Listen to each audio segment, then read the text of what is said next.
John Portela fue registrador y es experto en derecho electoral. Me da mucho gusto tenerlo, doctor Portela, bienvenido. Gracias, Vanessa, por la invitación, muy amable. Bueno, entonces, quedamos básicamente la participación del doctor Cepeda, me da gusto saludarlo y verlo además allí por el canal de YouTube, va a quedar en manos de los conjueces, dos principales, uno remanente, y tendrán que definirlo. Lo que esperamos es que sea el viernes, ¿verdad? Usted cuando mira esto, la votación, cómo quedó, lo que está pasando, la participación eventual o no de Cepeda en la próxima consulta, teniendo en cuenta que participó en una consulta previa, ¿cómo lo ve? ¿Cómo lo entiende? Bueno, yo creo que más bien tenía que llegar a este punto por varias razones. Inicialmente las cuentas que se daban era que iba a haber una aplastante decisión del Consejo frente a que Cepeda no podía participar en las consultas de marzo. Eso vino cambiando a lo largo de la discusión y ya con la ponencia, pues con mayor razón se veía que esto se iba a fracturar y que esta decisión, yo lo dije esta mañana inclusive en un medio de comunicación, que yo consideraba que hoy no iba a salir esa decisión y creo que salió y se aguanta hasta el 6 y ese techo lo da más el calendario que ni la misma complejidad de la decisión. Porque es que cada día resultan más argumentos, Vanessa, cada día resultan más argumentos más a favor de la distorsión que formó la misma consulta del 26 de octubre por varias razones. Ahí se acumularon una cantidad de cosas que inclusive ahorita leyendo antes de la entrevista con ustedes, leyendo el artículo 4 de la resolución que reconoció al pacto histórico condicionado en el mes de septiembre del año pasado, llego a la conclusión que esa consulta de octubre nunca debió ocurrir.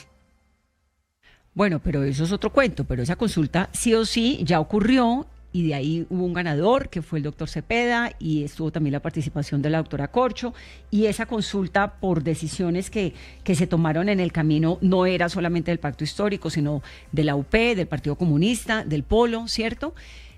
¿Por qué? Y la pregunta es como, parecería muy básica, si el candidato Cepeda ya participó en esa consulta, y la Constitución lo dice clarísimo, usted no puede participar en dos consultas, está sobre la mesa la posibilidad de que participe en otra. No, digamos que la extensión del artículo habla de la prohibición de participar en otra consulta siempre y cuando lo haga por una colectividad diferente. Aquí no está la extensión para decir una o dos consultas, sino por una colectividad diferente. Dentro de la argumentación de las denuncias o las demandas frente a la posibilidad de la participación del candidato Cepeda está soportada pues en el artículo 107 de la Constitución y el artículo 7 de la Ley 1475. Pero uno mira toda la cronología del proceso y en último momento la UPP y el Partido Comunista se salieron de esa consulta y quedó el candidato Cepeda únicamente, candidato Cepeda y la doctora Corcho, y inclusive el doctor Daniel Quintero quedaron involucrados únicamente en una consulta que en el papel pues era del Polo Democrático. Doctor Portela, hay antecedente, yo no lo recuerdo, que a un mes de unas elecciones no sepamos si un candidato puede estar o no, pero además de la debilidad o la vulnerabilidad jurídica de las decisiones del CNE, porque es que mañana, digamos que mañana hay una decisión, Cepeda sí puede participar en la consulta, eso todo es demandable, al final tutela va, tutela viene y nos va a llegar el día de las elecciones y no vamos a saber si puede o no participar o si lo tumban antes. Eso puede suceder, ¿cierto? Digamos, toda decisión del CNE es susceptible de apelación. En el camino va a arrastrar, desde la orilla donde se decida, va a arrastrar la posibilidad de que hayan especialmente acciones de tutela, porque es por la urgencia y por la inmediatez de la consulta de marzo, pues un proceso administrativo no alcanzaría a surtir los trámites mínimos como para tomar una decisión de fondo. Entonces, aquí lo que va a ocurrir es que del extremo donde se tome la decisión van a llegar acciones de tutela con el propósito de ya sea restablecer la posibilidad de que participe o por el contrario que no participe. Esto lo va a arrastrar y lo va a llevar la consulta hasta el final del proceso. Y aquí desde el punto de vista logístico también hay una dificultad.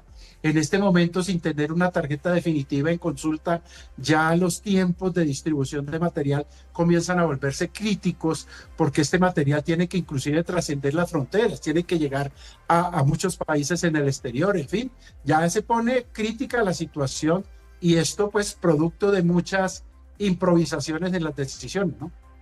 Doctor Portela, ¿qué va a pasar en el caso que la decisión sea favorable al doctor Iván Cepeda? Ha estado en vilo también la participación de Daniel Quintero.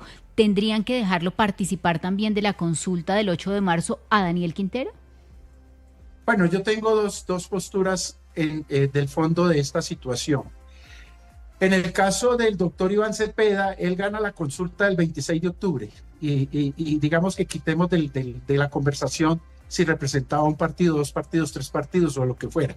Él gana la consulta y es lo que entiende uno la decisión del partido es seguir avanzando en un proceso hacia una consulta de marzo.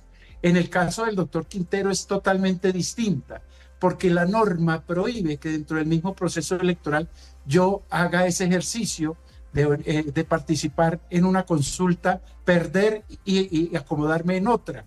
Es precisamente lo que la norma dice, es que el perdedor lo absorben los resultados de la consulta donde participó. Y yo no puedo coger el hecho de perdí aquí, me voy para otra, ver hasta ver dónde gano. No, la norma es muy clara en ese sentido y le dice, no señor, usted participó y aquí podemos, digamos que certificar que sí participó, la tarjeta electoral, los resultados, en fin, todo lo que se dio en torno a eso y no ganó la consulta.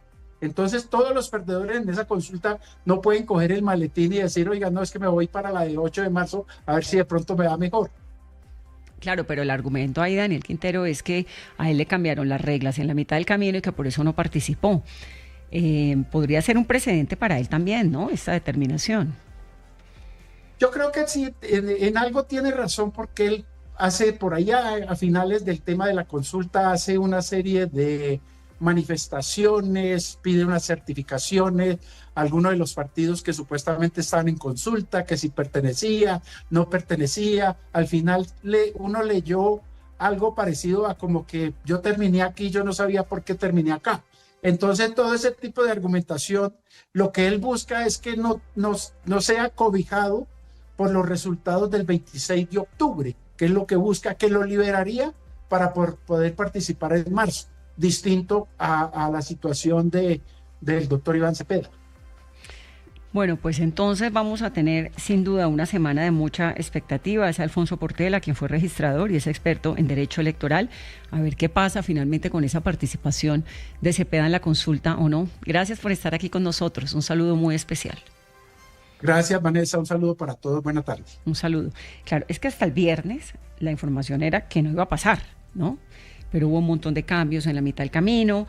Ahora, Cepeda obviamente es un jugador súper fuerte dentro de la contienda electoral, pero es que ahí hay otro fraile que está siendo muy fuerte, que es Roy Barreras. Roy Barreras que no está subiendo las encuestas y uno dice, no está marcando, pero va con una campaña enfiladísima. Queda un mes y seguramente en los debates lo vamos a ver. Si alguien sabe debatir es Roy. Roy es un tigre en los debates, tiene muchos temas del país en la cabeza, pero además tiene en sus filas una cantidad de asesores que fueron los del presidente Petro. Tiene en su campaña al mejor amigo del presidente Petro, Javier Vendrell. Acaba de entrar. Un hombre que el presidente Petro ha defendido a capa y espada, que lo conoce desde que estaba en la alcaldía de Bogotá. Un hombre que además es amigo de Verónica Alcocer y que ha sido una persona supremamente cercana al gobierno en lo ideológico. Dijo unas palabras muy interesantes esta mañana en 6am. Dijo, yo no estaría aquí si el presidente Petro no quisiera que yo estuviera aquí. Sí. Le preguntan, ¿pero cómo así? ¿Roy es el candidato de Petro? El presidente Petro no puede participar en política, pero sí me dijo que yo debería estar en esta campaña. Entonces, ¿Roy Barreras es el nuevo candidato del presidente Petro? Pues esa es una gran pregunta.